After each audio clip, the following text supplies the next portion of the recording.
La parole est à Maor Chiche pour le groupe Paris en commun. Cher Maor. Merci, Madame la maire, mes chers collègues. Je voudrais commencer mon intervention par saluer la mémoire d'Élie Buzyn, qui vient de nous quitter et qui, malgré l'horreur d'Auschwitz et l'extermination de tous les siens, il choisit la vie. Il choisit de transmettre la mémoire. Comme tant d'autres, il avait compris qu'avec les larmes, on ne construit rien. Avec les larmes, on ne construit rien. Voici une maxime que René Le Prévost et son compère de toujours, Robert Andevelt, auraient pu faire leur. Elle symbolise leur enthousiasme, leur espoir dans un avenir meilleur et leur fervente détermination à transmettre l'histoire de France, l'histoire de la résistance. La mairie du 19e porte le projet d'apposition d'une plaque en mémoire de René Le Prévost, prisonnier de guerre et évadé et résistant. Né en 1918 à Paris 10e, René Le Prévost a moins de 20 ans lorsqu'il s'enrôle dans l'armée pour effectuer son service militaire. En septembre 1939, il se trouve engagé en Belgique, mobilisé contre les troupes allemandes. Le 17 juin, il refusa l'armistice et continua avec ses camarades résistants à continuer à combattre l'ennemi nazi.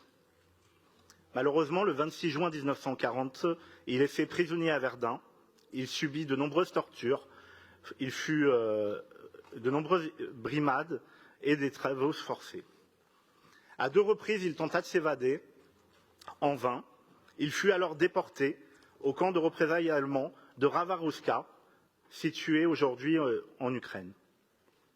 Il faut savoir qu'à l'époque, les Allemands considéraient qu'au bout de 2 tentatives d'évasion, la 3e, c'était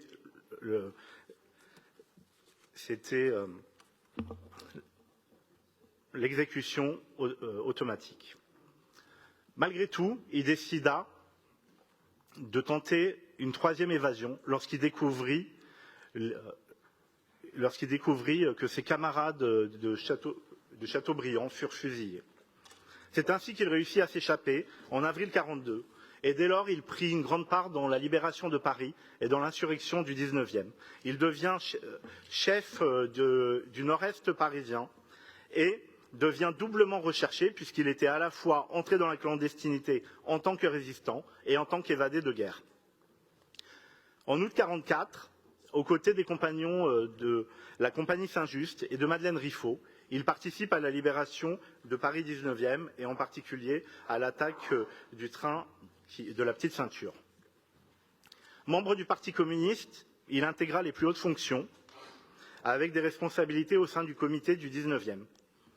Durant sa vie, René Le Prévost a toujours été un engagé dans le travail de mémoire et le travail de résistance, qu'Aménagé l'a rappelé. Il a eu un rôle important à la fois en tant que syndicaliste, mais surtout en tant que président de l'ANACRE 19e, où, en lien avec les chefs d'établissement, avec les enseignants du 19e, il instaura un parcours mémoire qui se déroule maintenant depuis 15 ans dans le parc des Buttes-Chaumont, qui permet la rencontre des jeunes collégiens de 3e avec les anciens combattants ou anciens déportés du 19e. Ce travail mémoriel est évidemment essentiel à la préservation de la mémoire. Il y a encore une semaine, nous réunissions plus de 200 élèves pour perpétuer ce travail. Nous avons également établi un mois des mémoires qui concilie toutes les mémoires et permet de mobiliser acteurs culturels, associatifs et de continuer à rendre le plus bel hommage à nos résistants et à transmettre aux générations futures. Camille Nager l'a évoqué, un grand ouvrage, La résistance dans le 19e, a été édité en 2005, au temps des cerises, pour rappeler cet engagement de plus de 200 résistants du 19e dans l'histoire de la libération de Paris. La mairie du 19e est heureuse de vous annoncer que cet ouvrage sera réédité cette année. Je vous remercie. Merci beaucoup, chers collègues.